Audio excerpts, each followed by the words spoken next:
على أشرف الأنبياء والمرسلين أما بعد فأعوذ بالله من الشيطان الرجيم بسم الله الرحمن الرحيم اللهم صل على سيدنا ومولانا محمد النبي الأمي وعلى آله وصحبه وبارك وسلم عليه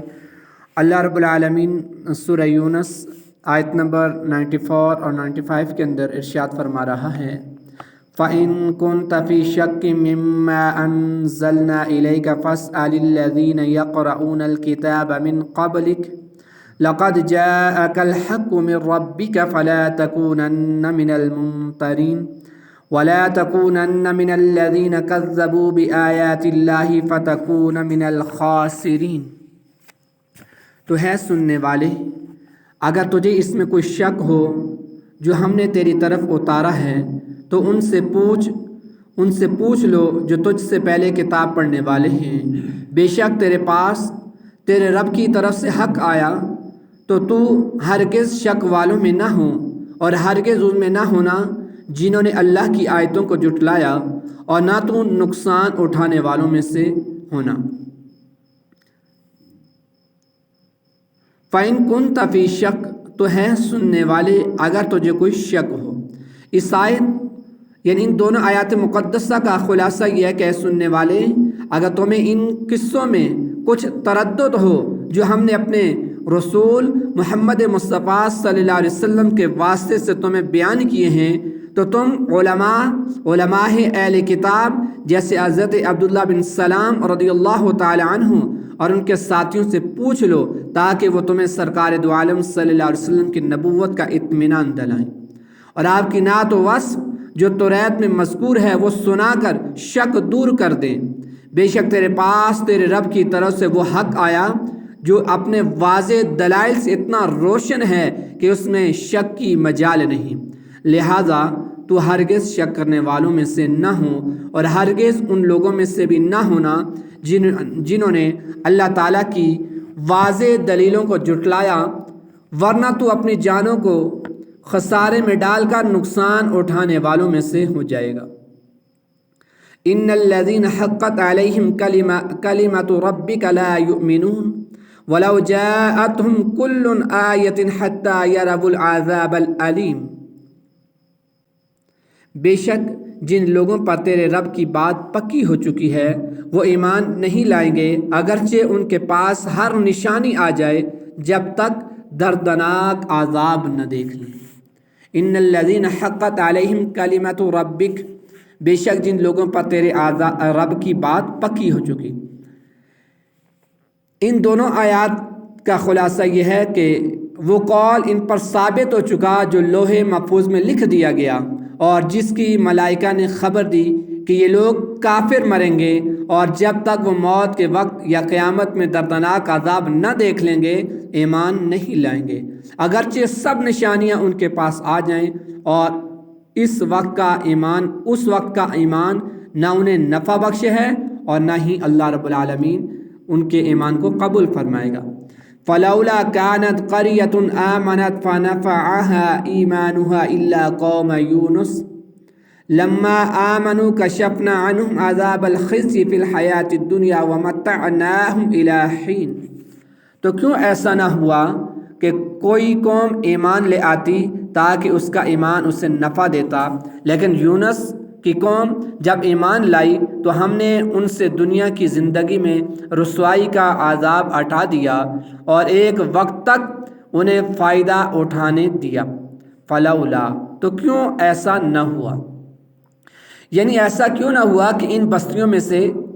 جنہیں ہم نے ہلاک کیا کوئی قوم عذاب کا مشاہدہ کرنے سے پہلے کفر چھوڑ کر اخلاص کے ساتھ توبہ کر کے ایمان لے آتی، اور جس طرح فرعون نے اپنا ایمان لانا مؤخر کیا وہ قوم نہ کرتی تاکہ اس کا ایمان اسے نفع دیتا، کیونکہ اختیار کے وقت میں ایمان لانے کی وجہ سے اللہ تعالیٰ ان کا ایمان قبول کرتا ہے۔ الا قوم یونس، لیکن یونس علیہ السلام کی قوم، حضرت یونس علیہ السلام کی قوم کا واقعہ ہے کہ یہ لوگ موصل کے علاقے نیونا میں رہتے تھے اور کفر و شرک میں مبتلا تھے۔ اللہ تعالیٰ نے حضرت یونس علیہ السلام کو ان کی طرف بھیجا۔ آپ نے انہیں بت پرستی چھوڑنے اور ایمان لانے کا حکم دیا۔ ان لوگوں نے انکار کیا اور حضرت یونس علیہ السلام کی تکذیب کی۔ آپ نے انہیں اللہ تعالیٰ کے حکم سے عذاب نازل ہونے کی خبر دی۔ ان لوگوں نے آپس میں کہا کہ حضرت یونس علیہ السلام نے کبھی کوئی بات غلط نہیں کہی ہے۔ دیکھو اگر وہ رات کو یہاں رہے جب تو کوئی اندیشہ نہیں، اور اگر انہوں نے رات یہاں نہ گزاری تو سمجھ لینا چاہیے کہ عذاب آئے گا۔ جب رات ہوئی تو حضرت یونس علیہ السلام وہاں سے تشریف لے گئے اور صبح کے وقت عذاب کے آثار نمودار ہو گئے۔ آسمان پر سیاہ رنگ کا ہیبت ناک بادل آیا، بہت سارا دھواں جمع ہوا اور تمام شہر پر چھا گیا۔ یہ دیکھ کر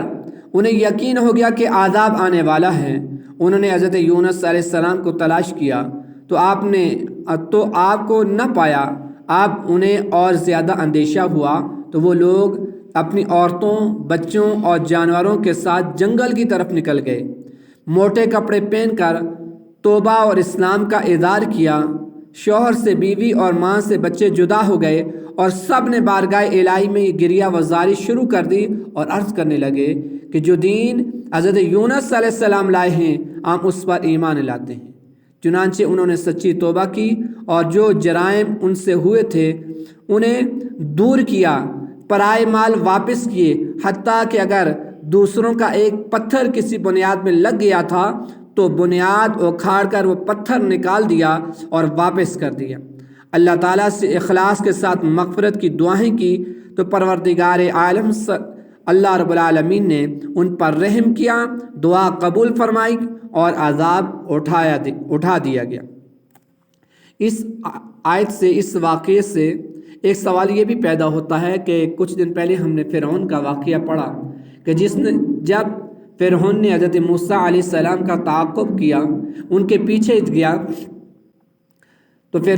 جب حضرت موسیٰ علیہ السلام اور ان کی قوم ایک دریا کے کنارے پہنچے، پیچھے فرعون کی پورا لشکر تھا، تو اللہ رب العالمین نے موسیٰ علیہ السلام کو معجزہ عطا کرنا تھا۔ معجزے کے طور پر دریا نے راستہ چھوڑ دیا اللہ کے حکم سے۔ تو فرعون نے جب یہ راستہ دیکھا تو فرعون اور اس کا پورا قافلہ، پورا لشکر جب اس دریا کے اندر داخل ہو گیا مکمل طور پر، تو اللہ رب العالمین نے دریا کو چلنے کا حکم دیا۔ فرعون اور اس کے تمام ساتھی اس دریا کے اندر غرق ہو گئے۔ تو اللہ فرماتا ہے کہ جس وقت فرعون غرق ہوا تو اس وقت وہ ایمان لے کر آیا۔ اس نے کہا تھا کہ میں موسیٰ اور ہارون کے رب پر ایمان لے کر آتا ہوں، لیکن اللہ رب العالمین نے فرعون اور اس کی قوم کے ایمان کو قبول نہیں کیا۔ کیوں؟ کہ انہوں نے اپنے عذاب کے، اپنے نافرمانیوں کے انجام کو دیکھ کر توبہ کی اور اللہ نے ان کی توبہ کو قبول نہ کیا۔ لیکن یہاں پر جب حضرت یونس علیہ السلام کی قوم نے عذاب کو دیکھا، وہ ایک جگہ پر جمع ہوئے تو انہوں نے توبہ کر لی۔ تو دونوں کی توبہ میں فرق کیا تھا کہ یونس علیہ السلام کی توبہ کو تو اللہ نے قبول کیا، فرعون اور اس کے لشکر نے جو توبہ کی تھی اس کو قبول نہیں کیا۔ اسی واقعے کو امام فخر الدین رازی رحمۃ اللہ علیہ یعنی سوال کے جواب عطا کرتے ہیں کہ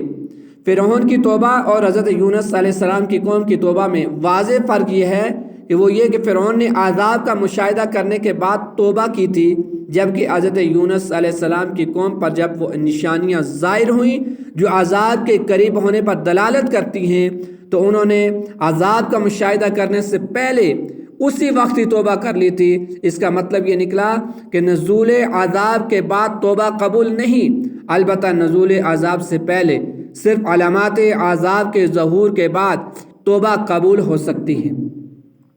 کہ آج کے مومن کے لیے بھی یہی درس ہے کہ ابھی ہم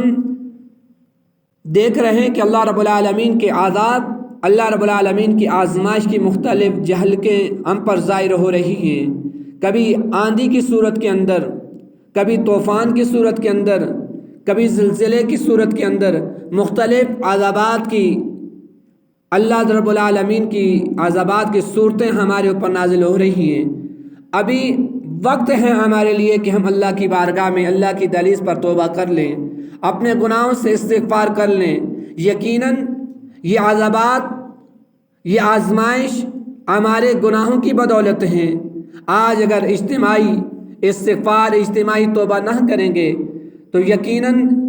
جو لوگ اجتماعی گناہ کرتی ہیں اور اس کے بعد اگر اجتماعی طور پر وہ توبہ اور استغفار نہ کریں تو اللہ کا عذاب ان پر قریب ہوتا ہے۔ اللہ قرآن کے اندر بھی ارشاد فرماتا ہے، کافر اور منافقین نضر بن حارث اور ابو جہل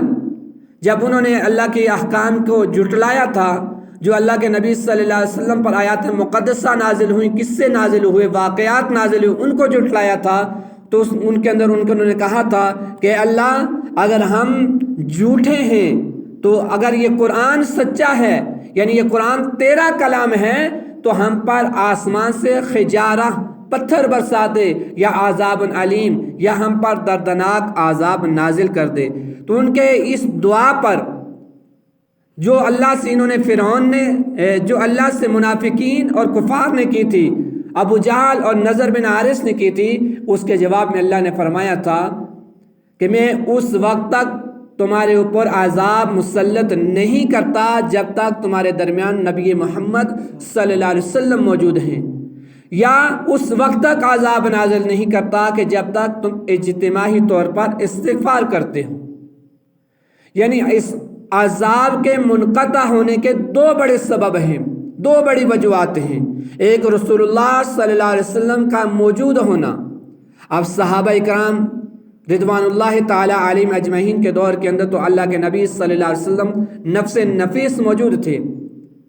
آج بظاہر ہمارے درمیان اللہ کے نبی صلی اللہ علیہ وسلم موجود نہیں، لیکن یہ بات یاد رکھنے کی ہے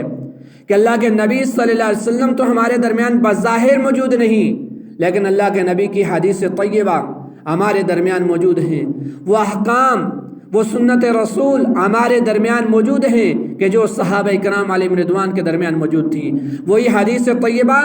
کہ جو صحابہ سے مطالبہ عمل کا مطالبہ کرتی تھی، وہی حدیث طیبہ بعین ہی اسی طرح ہم سے بھی عمل کا تقاضا کر رہی ہیں، ہم سے بھی عمل کا مطالبہ کر رہی ہیں۔ تو جب تک ہمارے درمیان حدیث طیبہ موجود ہیں اور جو لوگ رسول اللہ صلی اللہ علیہ وسلم کی حدیث طیبہ کو اپناتے ہیں، گویا کہ وہ رسول اللہ صلی اللہ علیہ وسلم کے احکام طیبہ کو اپنا رہے ہیں، جیسے کہ اللہ کے نبی ہمارے درمیان موجود ہیں۔ اور دوسرا اجتماعی استغفار، کہ جو قومیں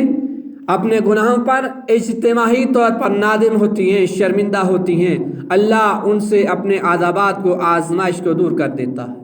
آج ہم استغفار تو کرتے ہیں لیکن زبان سے استغفار کرتے ہیں، ہر نماز کے بعد توبہ کرتے ہیں، استغفار کرتے ہیں، لیکن انفرادی طور پر اور زبان کے ساتھ۔ اب استغفار کیا ہے کہ سب سے پہلے جو گناہ ہم نے اجتماعی طور پر کیے، جو کبیرہ گناہ کیے ہیں، سب سے پہلے ان کا ہم اقرار تو کر لیں کہ یہ ہم نے جرم کیا ہے، یہ نافرمانی کی ہے، اور اس کے بعد ہم اس نافرمانی سے صدق دل کے ساتھ توبہ اور استغفار کریں۔